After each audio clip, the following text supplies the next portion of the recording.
জ্বালানির পর বাড়ছে বিদ্যুতের দাম, ৩২% পর্যন্ত বৃদ্ধির প্রস্তাব। বুধবার থেকে গণশুনানি। এবার ফিলিং স্টেশনে গ্যাসের জন্য দীর্ঘ লাইন, চাপ কম থাকার অজুহাত। শিক্ষা ও স্বাস্থ্য গুরুত্ব দিয়ে ৩ লাখ কোটি টাকার এডিপি অনুমোদন, চলতি অর্থবছরের চেয়ে ৫০% বেশি।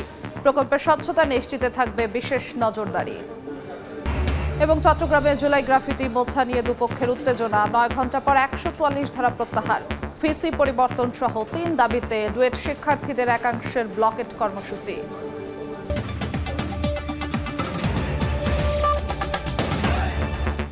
জনপদের সময় সঙ্গে আছি আমি জিন্নাতারা যশোয়া।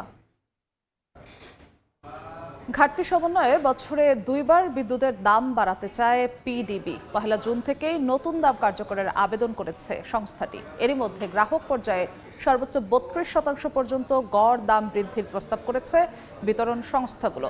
বুধবার থেকে গণশুনানি করবে এনার্জি রেগুলেটরি কমিশন। তবে অযৌক্তিক ব্যয় কমিয়ে ঘাটতি সমন্বয়ের পরামর্শ বিশেষজ্ঞদের। ওমর ফারুকের ছবিতে ফারুক ভাইয়া রবিনের রিপোর্ট। জ্বালানি তেল এলপি গ্যাসের দামে বড় উল্লম্ফনের পর এবার শুরু বিদ্যুতের দাম বাড়ানোর প্রক্রিয়া।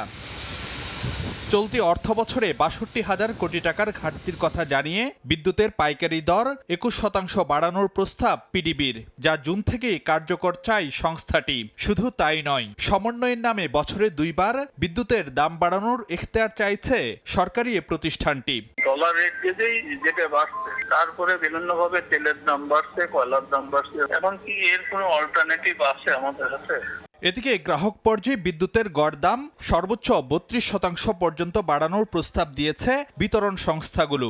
একই সঙ্গে পাইকারি পর্যায়ে যে দাম বাড়ানো হবে সেটিও এর সঙ্গে যুক্ত করার আবেদন করা হয়েছে। আর তাতে যাপিত জীবনে নতুন করে খরচ কাটছাটের শঙ্কায় সাধারণ মানুষ। এমনি তো সব জিনিসের দাম বেশি, আমাদের আয় ইনকাম বাড়ে নাই, সো এইটা মরার উপর খাড়ার ঘা। সাধারণ মানুষ তো চলাফেরা খুবই কষ্টকর। দাম বাড়লে প্রত্যেক শ্রেণীর লোকের কষ্ট হবে। বিশেষজ্ঞরা বলছেন, বিদ্যুৎ শুধু বিলাসিতা নয়, মানুষের অধিকার। তাই সাধারণ মানুষকে চাপে না ফেলে বিদ্যুৎ খাতের অযৌক্তিক ব্যয় ও অপচয় রোধ করে ঘাটতি সমন্বয়ের পরামর্শ তাদের। অনেক লিকেজ হয়, সিস্টেম লস হয়, সবকিছু ভোক্তা আর উৎপাদকের উপরে, তো এটা তো চাপিয়ে দিলে তো চলবে না। পার ইউনিট বিদ্যুতে ব্যয় দেখানো হচ্ছে ১২ টাকা, আমাদের হিসেবে ৮ টাকার উপরে কোনোভাবেই হতে পারে না। লুণ্ঠনমূলক ব্যয় কমিয়ে ন্যায্য যৌক্তিক ব্যয় নির্ধারণ করেন, সেটা না করে যদি মূল্যবৃদ্ধি করা হয় তাহলে তো সেটা জ্বালানি সুবিচার হলো না।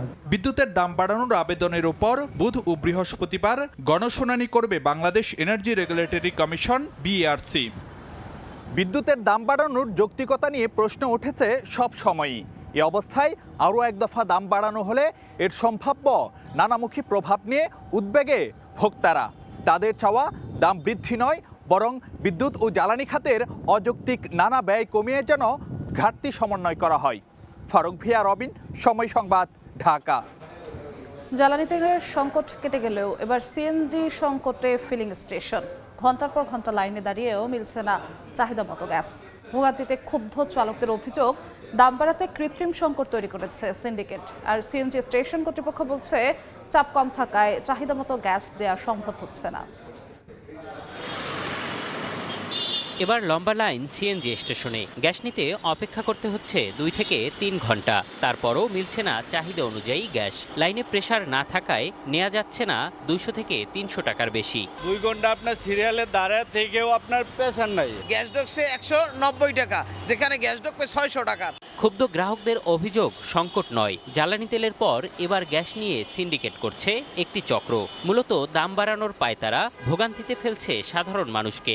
আগে তেলের সমস্যা ছিল, তেল বানানোর লাগিয়া এই সমস্যাটা দেখা গেছে, যেই বাড়াইছে কাম খালি। এখন বর্তমানে গ্যাসের অবস্থা, গ্যাসের সিরিয়াল কেন এটা দাম বাড়াইবো, তাহলে আর আগেই বাড়াই দেব। অবশ্য পাম্প কর্তৃপক্ষ বলছে, অসহায় তারাও। লাইনে গ্যাসের চাপ না থাকায় নিরুপায় তারা। পর্যাপ্ত পরিমাণে আমাদের স্টোরেজে গ্যাস নাই, যার কারণে আমরা গাড়িতে পর্যাপ্ত পরিমাণ গ্যাস দিতে পারি না। গত সপ্তাহ থেকেই সিএনজি স্টেশনগুলোতে গ্যাসের প্রেসার কমতে শুরু করে। আস্তে আস্তে তা চরম আকার ধারণ করছে। এম এ আজিম, সময় সংবাদ, ঢাকা। শিক্ষা, স্বাস্থ্য, যোগাযোগে গুরুত্ব দিয়ে ৩ লাখ কোটি টাকার বার্ষিক উন্নয়ন কর্মসূচি এডিপি অনুমোদন দিয়েছে সরকার। প্রকল্প ঋণ ধরা হয়েছে ১,১০,০০০ কোটি টাকা। প্রধানমন্ত্রীর সভাপতিত্বে জাতীয় অর্থনৈতিক পরিষদের সভা শেষে অর্থ ও পরিকল্পনামন্ত্রী জানান, সময়মতো প্রকল্প বাস্তবায়নে জোর দিচ্ছে সরকার। অনিয়ম পেলে নেওয়া হবে কঠোর ব্যবস্থা। বিগত সরকারের রেখে যাওয়া ভঙ্গুর অর্থনীতিকে সামলে নিতে আগামী অর্থবছরে উন্নয়ন বরাদ্দ বাড়াচ্ছে নতুন সরকার। চলতি অর্থবছরের সংশোধিত এডিবি থেকে প্রায় 1 লাখ কোটি টাকা বাড়িয়ে আগামী অর্থবছরে এডিবির আকার হচ্ছে 3 লাখ কোটি টাকা। সোমবার প্রধানমন্ত্রী তারেক রহমানের সভাপতিত্বে পরিকল্পনা মন্ত্রণালয়ে জাতীয় অর্থনৈতিক পরিষদের বৈঠকে নতুন অর্থবছরের এডিপি অনুমোদিত হয়। বরাদ্দের 1,90,000 কোটি টাকা সরকারি অর্থায়ন, বাকি 1,10,000 কোটি টাকা প্রকল্প ঋণ থেকে ধরা হয়েছে, যা চলতি অর্থবছরের মূল এডিপি থেকে 30% এবং সংশোধিত এডিপি থেকে প্রায় 50% বেশি। আগামী অর্থবছরে সরকারের প্রাধান্য তালিকার শীর্ষে জায়গা পেয়েছে পরিবহন ও যোগাযোগ খাত, এরপর স্বাস্থ্য ও শিক্ষা খাত। একই সঙ্গে সামাজিক উন্নয়ন সহায়তা খাতে 17,000 কোটি টাকার বিশেষ বরাদ্দ রাখা হয়েছে, যা দরিদ্র ও প্রান্তিক জনগোষ্ঠীর সুরক্ষায় গুরুত্বপূর্ণ ভূমিকা রাখবে। সভা শেষে ব্রিফিংয়ে অর্থ ও পরিকল্পনা মন্ত্রী জানান, বরাদ্দে এককভাবে শুধু অবকাঠামো নয়, রাষ্ট্রীয় সংস্কার, বৈষম্যহীন সমাজ গঠন, টেকসই অর্থনীতি এবং আঞ্চলিক ভারসাম্য প্রতিষ্ঠায় জোর দেওয়া হয়েছে। রাষ্ট্রীয় সংস্কার, বৈষম্যহীন সমাজ গঠন, টেকসই অর্থনীতি এবং আঞ্চলিক ভারসাম্য প্রতিষ্ঠার একটি সমন্বিত রূপরেখা তুলে ধরা হয়েছে।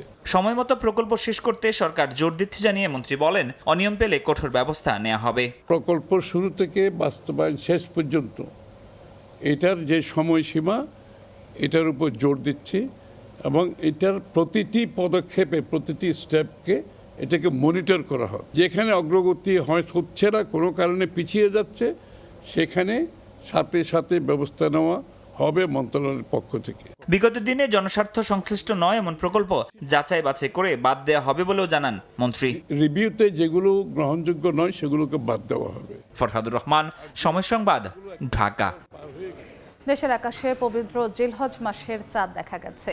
আগামী 28 মে উদযাপিত হবে মুসলিম সম্প্রদায়ের অন্যতম বড় ধর্মীয় উৎসব পবিত্র ঈদ উল আজহা। সন্ধ্যায় বায়তুল মোকাররমে ইসলামিক ফাউন্ডেশনের সভাকক্ষে ধর্মমন্ত্রী কাজী শাহ মোফাজ্জল হোসাইন কায়কোপাদের সভাপতিত্বে অনুষ্ঠিত জাতীয় চাঁদ দেখা কমিটির সভায় এই সিদ্ধান্ত হয়। বাংলাদেশের আকাশে পবিত্র জিলহজ মাসের চাঁদ দেখা গিয়েছে, আলহামদুলিল্লাহ। এমত অবস্থায় আগামী 19 মে মঙ্গলবার হতে 1447 হিজরি সালের পবিত্র জিলহজ মাস ঘোষণা গণনা শুরু হবে। 28 মে 2026 তারিখ বৃহস্পতিবার সারা দেশে পবিত্র ঈদ উল আজহা উদযাপিত হবে ইনশাআল্লাহ। বিএনপি নির্বাচনী প্রতিশ্রুতি বাস্তবায়নে নারী এমপিদের ভূমিকা রাখার নির্দেশনা দিয়েছেন প্রধানমন্ত্রী তারেক রহমান। সচিবালয়ে প্রধানমন্ত্রীর সঙ্গে সরকার দলীয় সংরক্ষিত আসনের সংসদ সদস্যদের সৌজন্য সাক্ষাৎ শেষে একথা জানিয়েছেন সেলিমা রহমান এমপি।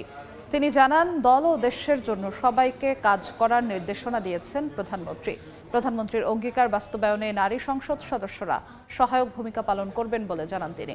নারীর ক্ষমতায়ন ও জনকল্যাণে নারীরা যেন ভূমিকা রাখতে পারে সে বিষয়ে কাজ করছে সরকার।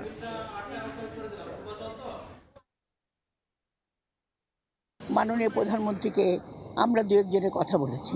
সংরক্ষিত আসন তাদের কোনো এলাকা নাই, কাজেই সেখানে আমরা কিভাবে কোন এলাকায় কাজ করব কিংবা কোথায় কাজ করব সেই নির্দেশনা আমাদেরকে দিয়েছেন। সকল কাজের মধ্যেই তো আমার পলিটিক্সটা প্রধান, সেটাকে সামনে রেখে এবং যাতে সমগ্র জাতি দল ঐক্যবদ্ধ থাকে সেটার জন্য অবশ্য আমাদের চেষ্টা করতে হবে। নারীদের ক্ষমতায়ন তো করছেন এবং আমরা সেইখানে সহযোগিতা করব।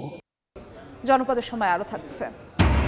মাদারীপুরে আত্মীয়র বাসা থেকে শিশুসহ একই পরিবারের 3 জনের মরদেহ উদ্ধার, তদন্তে পুলিশ। আরও 5 জেলায় হত্যার শিকার 7 জন। চট্টগ্রামে জুলাইয়ের গ্রাফিতি মোছা নিয়ে এনসিপি ও সিটি কর্পোরেশনের উত্তেজনার পরিপ্রেক্ষিতে জারি করা 144 ধারা প্রত্যাহার করেছে প্রশাসন। ফ্লাইওভারের পিলার থেকে জুলাইয়ের গ্রাফিতি মোছার অভিযোগে সিটি কর্পোরেশনকে দায়ী করে রোববার রাতে মিছিল করে এনসিপি। এতে মেয়রের বিরুদ্ধে ষড়যন্ত্রের অভিযোগ তুলে পাল্টা মিছিল করেন তার সমর্থকরাও। পাল্টাপাল্টি মিছিলে সৃষ্টি হয় উত্তেজনা। আজ সকাল থেকে গ্রাফিতি আঁকার ঘোষণা দেয় দুপক্ষই। দুপুরে সংবাদ সম্মেলনে মেয়র বলেন, গ্রাফিতি নয়, মোছা হয়েছে পোস্টার। পরিস্থিতি নিয়ন্ত্রণে দেওয়ানহাট থেকে জিইসি পর্যন্ত সভা সমাবেশ নিষিদ্ধ করে 144 ধারা জারি করা হয়। পরে সন্ধ্যায় তা প্রত্যাহার করে প্রশাসন। উপাচার্য পরিবর্তন সহ 3 দফা দাবিতে গাজীপুরে ডুয়েট শিক্ষার্থীদের একাংশের ব্লকেট কর্মসূচি চলছে। মূল ফটকে তালা ঝুলিয়ে দিয়েছেন আন্দোলনকারীরা। সকালে থেকে আবারও উত্তপ্ত ডুয়েট ক্যাম্পাস, সবগুলো ফটক বন্ধ করে অবস্থান নেন শিক্ষার্থীদের একাংশ। তালা ঝুলছে বিশ্ববিদ্যালয়ের প্রধান ফটকে। চেয়ার টেবিল ফেলে তৈরি করা হয়েছে ব্যারিকেড। আন্দোলনরত শিক্ষার্থীরা জানান, ডুয়েট একটি বিশেষায়িত প্রকৌশল বিশ্ববিদ্যালয়। বিশ্ববিদ্যালয়ের শিক্ষকদের মধ্য থেকেই উপাচার্য নিয়োগ সহ 3 দফা দাবি তাদের। যে কোনো অপ্রীতিকর ঘটনা মোকাবিলায় গেটের বাইরে অবস্থান নিয়েছে বিপুল সংখ্যক পুলিশ। জনপদের সময় আরও থাকছে।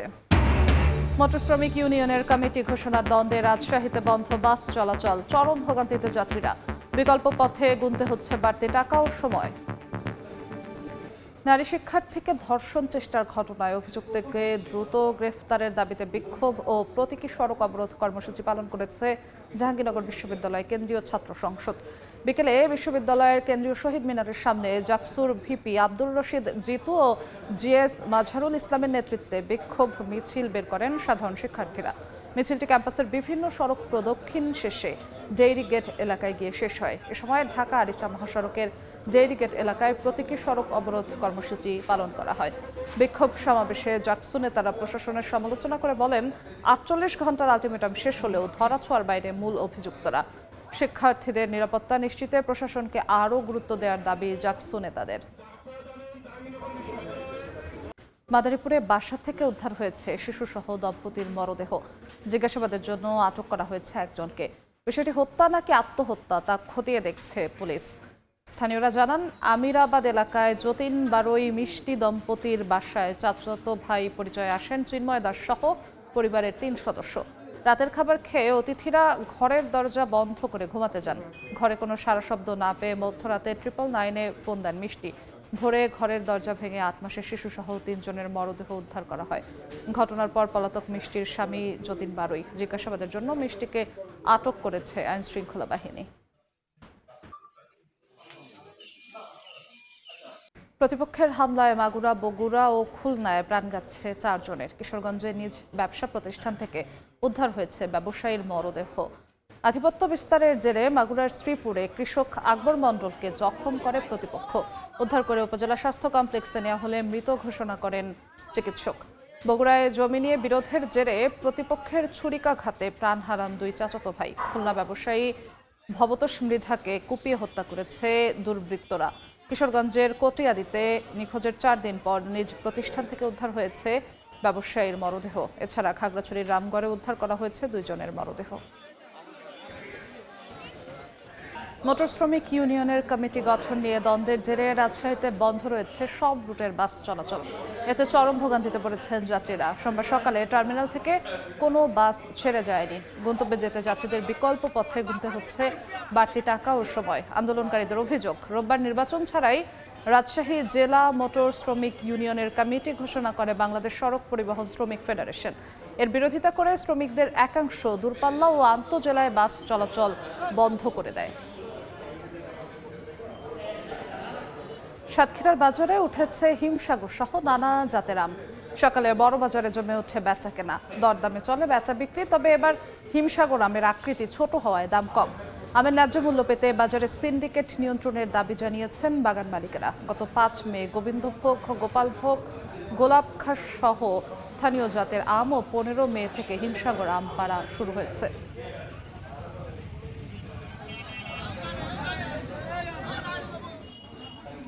জনপদের সময় শীর্ষ সংবাদগুলো জানিয়ে দিচ্ছি আরেকবার। জ্বালানির পর বাড়ছে বিদ্যুতের দাম, 32% পর্যন্ত বৃদ্ধির প্রস্তাব। বুধবার থেকে গণশুনানি। এবার ফিলিং স্টেশনে গ্যাসের জন্য দীর্ঘ লাইন, চাপ কম থাকার অজুহাত। শিক্ষা ও স্বাস্থ্য গুরুত্ব দিয়ে 3 লাখ কোটি টাকার এডিপি অনুমোদন। চলতি অর্থ বছরের চেয়ে 50% বেশি। প্রকল্পের স্বচ্ছতা নিশ্চিতে থাকবে বিশেষ নজরদারি।